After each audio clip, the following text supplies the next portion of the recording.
नमस्कार, आप देख रहे हैं दूरदर्शन किसान। छत पर बागवानी के एक नए एपिसोड में मैं अदिति शर्मा आप सभी का स्वागत करती हूं। हम सभी के घर में एक छोटा सा ही सही लेकिन एक किचन गार्डन हो, कहीं ना कहीं ये हम सभी चाहते हैं। अपने ही घर में खुद सब्जियां उगाएं और फिर उन्हें बड़े ही चाव से खाएं, ये हम सभी को अच्छा लगता है। जी हाँ, किचन गार्डन अगर बनाना है तो इतना आसान भी नहीं है, एक कला होती है ये। जी हाँ, आज के हमारे इस एपिसोड में इसी पर बात होगी। हमारी विशेषज्ञ हमें इसी के बारे में बताएंगी। तो फिर आइए हमारी विशेषज्ञ का रुख करते हैं, उनसे जानते हैं कि पानी में हम अपने रसोई के वेस्ट को यूज करके किस तरह से किचन गार्डन बना सकते हैं। तो फिर आइए रुख करते हैं हमारी एक्सपर्ट का।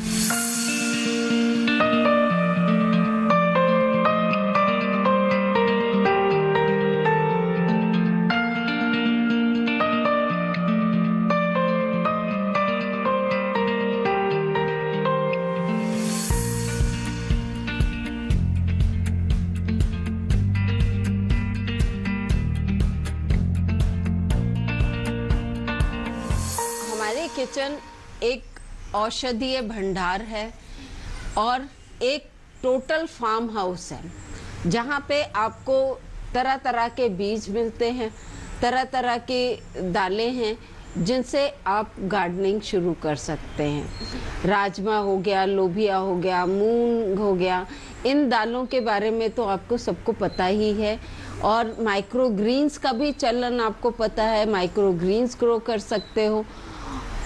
बट हम बात कर रहे हैं कि जो आपके घर में सब्जियां आती हैं, जैसे आपके घर में आई मूली आई, गाजर आई, चुकंदर आया, तो सलाद हुआ, तो इन सबको जब आप काटते हो, या धनिया भी हुआ फॉर दैट्स इट, धनिया जो हम बाज़ार से खरीद के लाते हैं, पुदीना लाते हैं, इन सब चीज़ों को हम रीयूज़ करें, इनको हम रिसाइकल करें।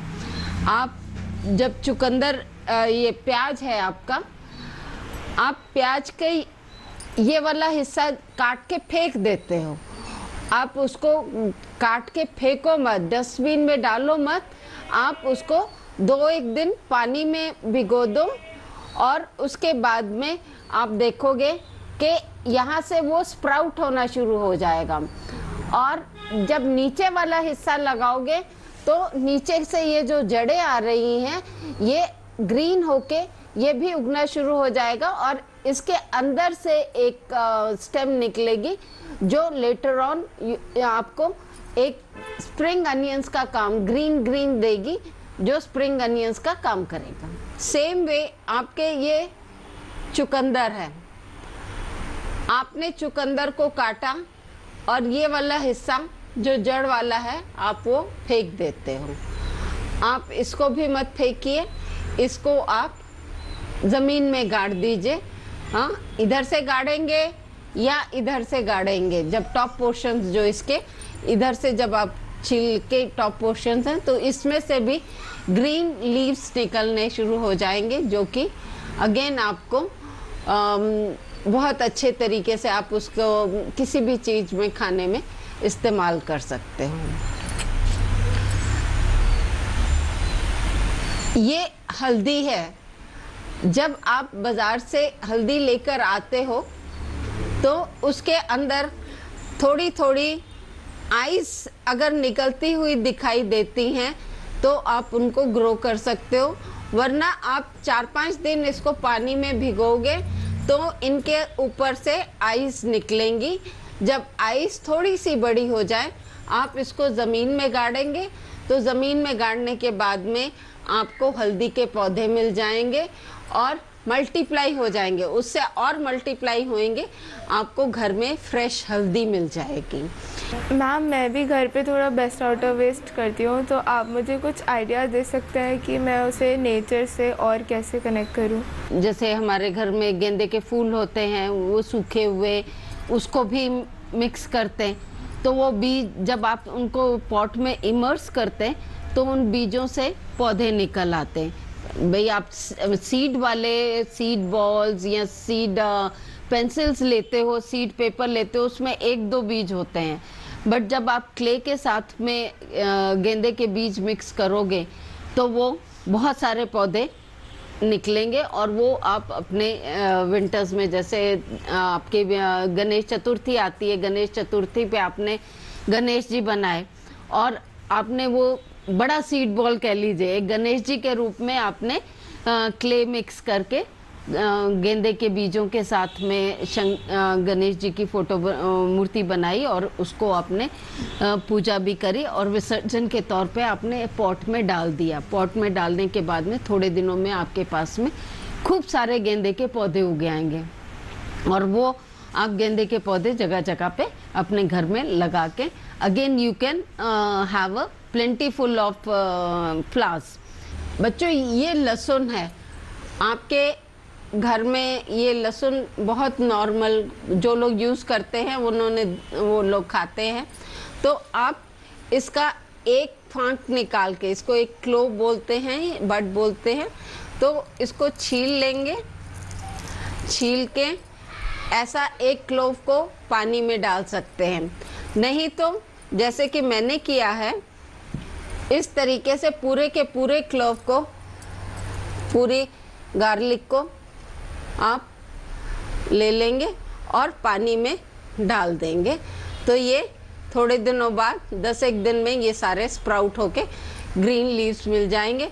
एंड जो आप इनको बाद में ऐसे एक एक को अलग करके, देखिए ये जड़ें आई हुई हैं, इनको आप मिट्टी में दबा दीजिए। फिर आपको थोड़े महीनों बाद लगभग 2 से 3 महीने में आपको लहसुन की फसल मिल जाएगी। तो आपने एक लहसुन से कितने सारे पौधे घर में रहते हुए ही बना लिए नहीं। तो ये है आपका एक किस्म का रिसाइकल, आप इसको कर रहे हो और घर से ही प्रोडक्ट को विदाउट इन्वेस्टिंग आपने एक चीज़ घर में ही बना ली। आपको एक चीज़ का ध्यान रखना पड़ेगा, स्पेशली गर्मियों में, कि आपको हर ऑल्टरनेट डे पे पानी चेंज करना पड़ेगा, नहीं तो कई दफ़ा इसमें मच्छर ब्रीड कर जाएंगे और वो और प्रॉब्लमेटिक काम होगा। मैम, स्प्राउटिंग के लिए कौन सा वाटर ठीक रहेगा, आरओ वाटर या फिर टैप वाटर? क्योंकि टैप वाटर थोड़ा ज़्यादा डेंस और सॉल्टी होता है। जब आपके यहाँ पे पानी की TDS ज़्यादा हो, 1000 हो या उससे ज़्यादा हो रही हो, या हार्ड वाटर हो, तब आपको आरओ वाटर यूज़ करना पड़ेगा। बट आरओ वाटर आप कितना गार्डनिंग में यूज़ करोगे? सो ये हमारी एक मेजर प्रॉब्लम आ रही है। और स्प्राउटिंग के लिए हम बेस्ट वाटर जो होता है उसको, नॉर्मल वाटर जब हम यूज़ करते हैं तो पानी भी देने के लिए या किसी भी स्प्राउटिंग वगैरह के लिए doesn't make much of a difference. RO, बहुत लोग कहते हैं कि जी हम तो आरओ में ही स्प्राउट करते हैं, लोग बाग हाइड्रोजन पेरोक्साइड में करते हैं। बट एक सिंपल वे का तरीका है कि आपका पानी जो भी है, फिटकरी, मम्मी से पूछो कि फिटकरी एक होती है, एलम बोलते हैं उसको, आप किसी भी सॉक्स, पुरानी सॉक्स जो होती है, नेटेड सॉक्स होती है, उसमें टाई कर लो और पानी में उसको घुमा दो।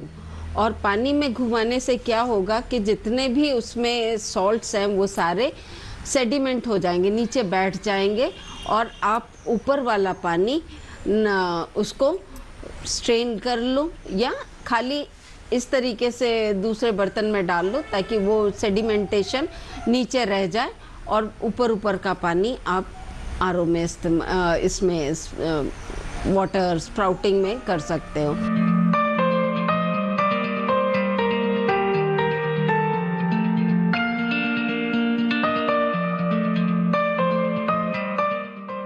पानी में कैसे वेस्ट को आप रीग्रो कर सकते हैं, इसके बारे में तो आपने जान लिया। अब आपको इसके बारे में और जानकारी देंगे, लेकिन अभी रुक रहे हैं एक छोटे से ब्रेक के लिए। कहीं मत जाइए, देखते रहिए कार्यक्रम छत पर बागवानी और बने रहिए दूरदर्शन किसान पर। लहलहाती फसल, भरे पूरे खेत खलिहान, हर किसान का बस यही अरमान। लेकिन प्रकृति पर किसका जोर? कभी बारिश, कभी बिजली, कभी ओला, कभी सूखा, तो कभी कीट पतंग का प्रकोप कर दे नुकसान कमर तोड़। भैया खेती में तो जोखिम रहता ही है, अब क्या करें। अब प्रकृति का कोनो उपाय है का? प्रकृति का तो नहीं, मगर नुकसान का उपाय है। अच्छा, हाँ, AIC से फसल बीमा। फसल बीमा?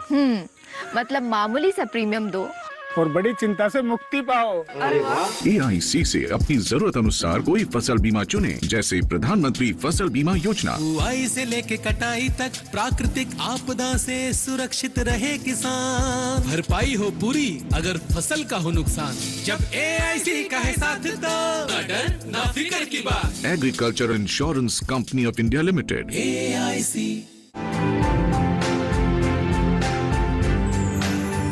ब्रेक के बाद दूरदर्शन किसान के कार्यक्रम छत पर बागवानी में आप सभी का फिर से स्वागत। ब्रेक पर जाने से पहले आपने जाना था कि किचन वेस्ट को आप पानी में किस तरह से रीग्रो कर सकते हैं।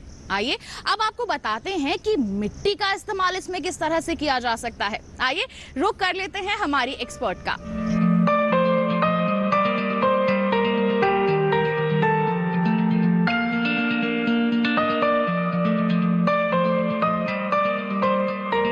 बच्चों, टमाटर हर एक जना अपने घर में यूज़ करता है और कई समय ऐसा हो जाता है कि टमाटर गल जाता है और आप उसको डस्टबिन में थ्रो कर देते हो।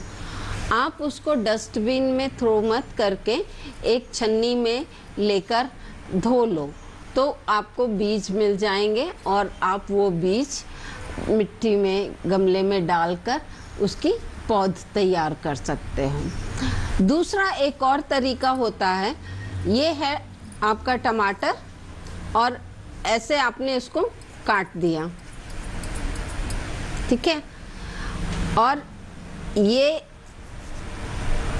ऐसे काट देंगे अगर आप इसको, और एज इट इज आप इसको मिट्टी में दबा दीजिए पूरा, या रेत में दबा दीजिए, तो इन सब जगह से टमाटर के पौधे उग जाएंगे जिनको आप फिर से ट्रांसप्लांट कर सकते हैं रिस्पेक्टिव गमलों में। उसी तरीके से आप नींबू को लेकर उसको जब काटते हैं तो फेंकिए मत, इस तरीके से काटने में बीज आपको नज़र आएंगे। ये देखिए, ये बीज हैं, ये बीज हैं। आप इन बीज को मिट्टी में डालेंगे तो नए पौधे आपको मिल जाएंगे। मैम, जैसे मैंगो या लीची के फ्रूट्स होते हैं तो उनमें अंदर सीड्स होते हैं, तो वो हम डायरेक्टली प्लांट कर सकते हैं, बट पाइनएप्पल जैसे जो फ्रूट्स हैं उन्हें हम कैसे स्प्राउट कर सकते हैं? बहुत ही बढ़िया क्वेश्चन पूछा बेटा। ये पाइनएप्पल का टॉप था, हमने बाज़ार से जो जहाँ से पाइनएप्पल ख़रीदते हैं वो हमें टॉप पोर्शन कट करके फिर पाइनएप्पल देते हैं। दिस इज़ थ्रोन अवे, इसको हम फेंक देते हैं। तो हम इसको फेंक के नहीं बल्कि हम अपने घर ले आए और ये जो पोर्शन है इसका ये उतार देते हैं। इस तरीके से हम ये पोर्शन को उतारते हैं और जब हमें ये इस तरीके से ये दिखना शुरू हो जाए और लीव्स थोड़े हट जाते हैं और इसको हम ऐसे पानी में रख देते हैं, नैरो नेक वाला एक लेके उसमें रख देते हैं। पानी सिर्फ टच करना चाहिए बेस को, हाँ, और बेस थोड़े दिनों बाद 15 से 16 दिनों में रूट्स आनी शुरू हो जाएंगी। पौधों की कटिंग करते समय हमें क्या क्या सावधानी रखनी चाहिए और कैसे कटिंग करें? पौधों की कटिंग हमेशा जब भी आप कोई पौधा लेते हैं, जैसे आपने ये पेपरमिंट लिया, ठीक है, कटिंग करते समय आपको ध्यान रखना है कि ये इसको हम नोड्स कहते हैं, ये देख रहे हो, इसको नोड्स कहते हैं और ये नोड्स हो गए। अब इनके बीच का जो हिस्सा होता है वो इंटरनोड होता है, पढ़ा होगा ना अपने क्लास में, है जी, ये बीच का जो हिस्सा होता है। तो जब भी हम कटिंग करते हैं उस वक़्त हमें 1-2 सावधानियां रखनी होती हैं। एक तो जितने भी आपके पास टूल्स हों उसको स्टरलाइज करना है। और जब भी काटना है उसको एक एंगल में काटना है। देख रहे हैं, इस तरीके से आपको एक एंगल में काटना है। नहीं, ये आपकी नोड है और बेसिकली हमने यहाँ पे बीच में काटा। ठीक है, जब ये पानी में डिप हो जाएगी इस तरीके से, ये इस तरीके से ये लीव्स हम नीचे से हटा देंगे और फिर इसको हम पानी में डिप कर सकते हैं ऐसे, और रूट्स आ जाएंगी। और जब आप कई दफ़ा फ्लावरिंग प्लांट्स लेते हैं, जैसे अभी आने वाले समय में गुलदाउदी का सीज़न आएगा, क्रिसैंथेमम का सीज़न आएगा, जितने भी क्रीपर्स हैं आसपास, जितने भी आपके बेल वाले लगे हैं, आप उनको लोगे तो यही तरीका इस्तेमाल करोगे। घर में एक और तरीका है, हम लोग जब मिट्टी में सीधे पौधे लगाते हैं, ऐसे कटिंग ले ली हमने, तो हम मिट्टी में हम लगाना चाहते हैं, पानी में नहीं ग्रो करते हैं, तो उस कटिंग को दालचीनी का पाउडर बना के, दालचीनी लकड़ी जैसी देखी होगी, मम्मी से पूछ लेना, मसालों में एक दालचीनी होती है, उस दालचीनी का पाउडर बाज़ार में मिल जाता है, नहीं तो दालचीनी को कूट लीजिए, बारीक पाउडर बन जाएगा, और उसकी स्टेम के नीचे उसको पाउडर को लगा दीजिए। वो लगाने के बाद में आप उसको मिट्टी में गाड़ सकते हैं। जब मिट्टी में आप गाड़ते हैं तो आपको ध्यान रखना पड़ेगा कि आपका जो पौधा है वो हमेशा मिट्टी नम रहे, सूखे नहीं।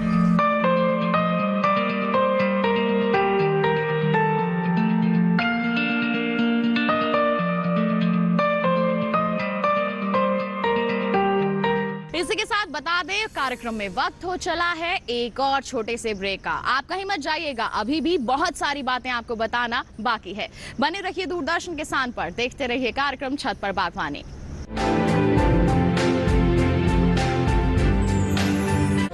खेती की उन्नत तकनीकें हों या हो बात पैदावार की, पशुपालन में आ रही हो कोई परेशानी या बात हो पशुओं के स्वास्थ्य की, हम बताएंगे हर पहलू की सटीक जानकारी, साथ ही मिलवाएंगे कामयाबी के महारथियों से। आपके अपने कार्यक्रम गांव किसान में, सोमवार से शुक्रवार शाम 4 बजे।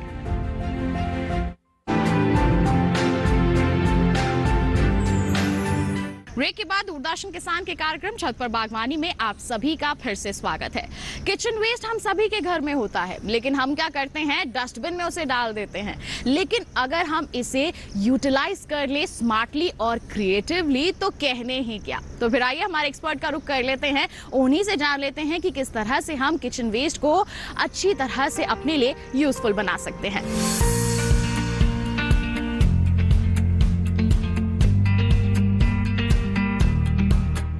अब बच्चों, आपके इंट्रोडक्शन के लिए कि हमारे सॉइल मीडियम्स क्या क्या होते हैं, क्या क्या चीज़ों की ज़रूरत होती है जब हम एक सॉइल मिक्सचर बनाते हैं।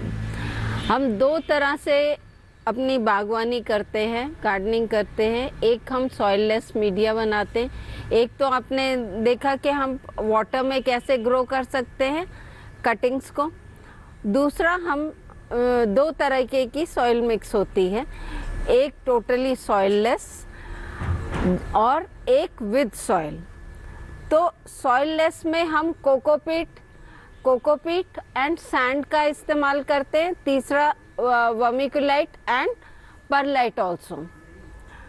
तो जब हम सॉइल के साथ में यूज़ करते हैं तो डिपेंडिंग अपॉन आवर प्लांट हमें कितना क्लेई सॉइल चाहिए, या हमें पोरस चाहिए, या हमें थोड़ा सा रफ चाहिए, इस तरीके से हम करने के लिए मिक्सचर बनाते हैं अपने प्लांट का।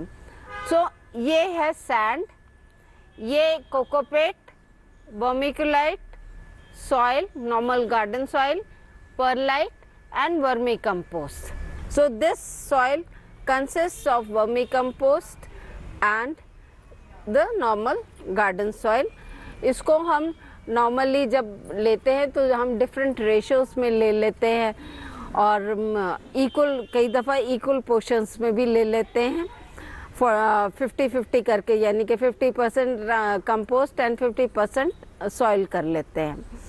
अब सबसे पहले अभी मैंने आपको जब टमाटर काटना बताया था तो बीज उसके, या तो मैंने उसी बताया था कि भाई इसका हम सीव कर लेते हैं और ऊपर बीज आ जाते हैं। अब टमाटर को हमें अंदर गाड़ने की आवश्यकता नहीं है, टमाटर ऊपर रख दिया हमने सरफेस के और इसको हम ऐसे कवर कर देंगे सैंड से। इस तरीके से हम सैंड से कवर कर देंगे। पाइनएप्पल हमने पानी में रखा था, तकरीबन 20 दिन हो गए। अब इसमें जड़ें आ गई हैं, नहीं? जड़ें आने के बाद में अब पानी से उतना न्यूट्रिशन नहीं मिलेगा, सो हम इसको सॉइल में रखेंगे। तो इसकी सॉइल भी सेम फुल ऑफ न्यूट्रिएंट्स और पोरस होनी चाहिए। हमने ये गड्ढा किया और उस गड्ढे में इसको लगा दिया and then pressed from sides, side से हम सारा इसे प्रेस कर देंगे।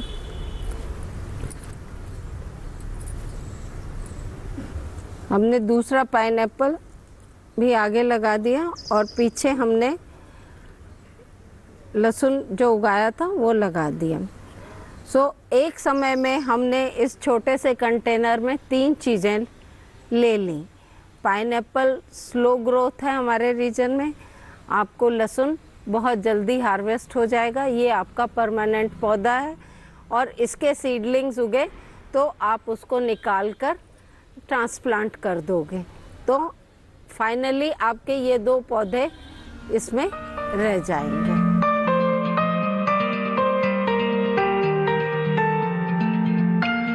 आज के पर्यावरण को और इस सब समस्याओं को देखते हुए बहुत ज़रूरी है कि हम बच्चों के लिए एक छोटा सा कॉर्नर ज़रूर दें।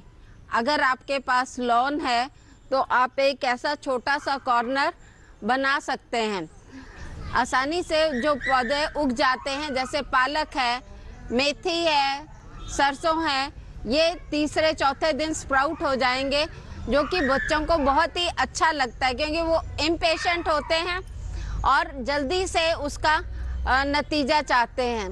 तो विंटर सीजन में आप उनको सैलेड्स ग्रो करने के लिए मोटिवेट कर सकते हैं, टर्निप्स ग्रो करेंगे, हाँ जी, आप कैरेट्स ग्रो करेंगे, शलगम ग्रो करेंगे। तो इस तरीके से ये सारी चीज़ें ग्रो करने में उनको एक तजुर्बा मिलेगा, एक मोटिवेशन मिलेगा और वो उन चीज़ों को खाने के लिए भी बहुत ही उत्साहित होंगे। इस तरीके से वो एक हेल्दी डाइट को अडॉप्ट करेंगे। ये एक छोटा सा, इसमें मैंने ये मेथी लगाई है, वो पालक लगाई है और ये सरसों लगाई है। ये चौथे 5वें दिन आराम से उग जाते हैं और आने वाले सीज़न में सर्दियों में बहुत ही, एक तो कॉर्नर बहुत सुंदर लगता है और बच्चों को हेल्दी डाइट खाने में मोटिवेट करता है, क्योंकि जो वो खुद ग्रो करेंगे वो उनको खाने में भी अच्छा लगेगा। तो इसमें आप डेकोरेशन के लिए वो बच्चे खुद इस तरीके से कार्डबोर्ड से, प्लास्टिक की बॉटल से बटरफ्लाईज बना सकते हैं, स्टोन्स को पेंट करके कुछ भी कैरेक्टर्स बना सकते हैं। ये मैंने बैम्बू यूज़ करे हैं और उसमें एक स्ट्रिंग लगा दी है, तो ये थोड़ा सा कलरफुल भी हो गया और बच्चों की स्पेस डिमार्केट भी हो गई। ये सॉर्ट ऑफ सीमेंट से कैटरपिलर्स बनाए थे, तो ये जैसे बटरफ्लाईज है, बटरफ्लाईज के साथ में कैटरपिलर्स हो गए। आप यहाँ पे प्यूपा भी छोटे बना के हैंग कर सकते हैं या उनको ही मोटिवेट कर सकते हैं कि रिसाइकल्ड आइटम से, किसी छोटी बॉटल से या पेपर मैशी से छोटे छोटे प्यूपास बना के हैंग कर दें, यहाँ पे एक बर्ड हाउस भी बना सकते हैं, बर्ड हाउस बना के लगा सकते हैं। तो मतलब ये सारी चीजें आपको करने की जरूरत नहीं है, आप बच्चों को गाइड कीजिए, बच्चे आपके इंस्ट्रक्शंस फॉलो करते हुए अपने कॉर्नर को सुंदर से सुंदर बनाएंगे।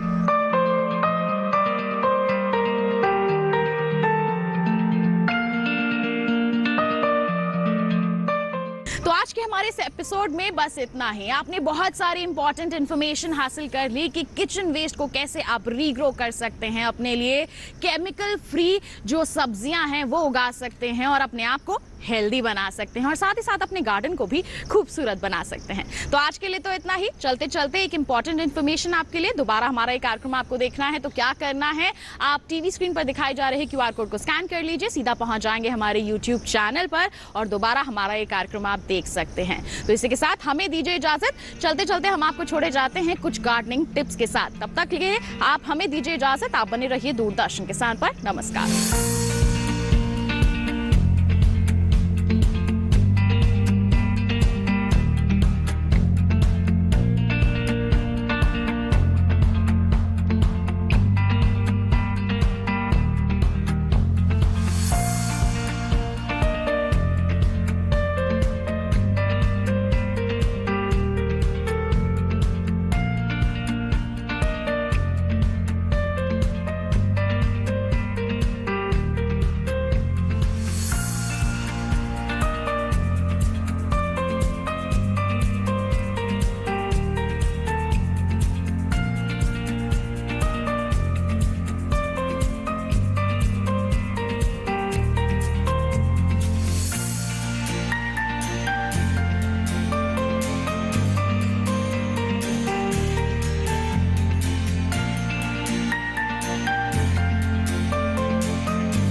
फूलों की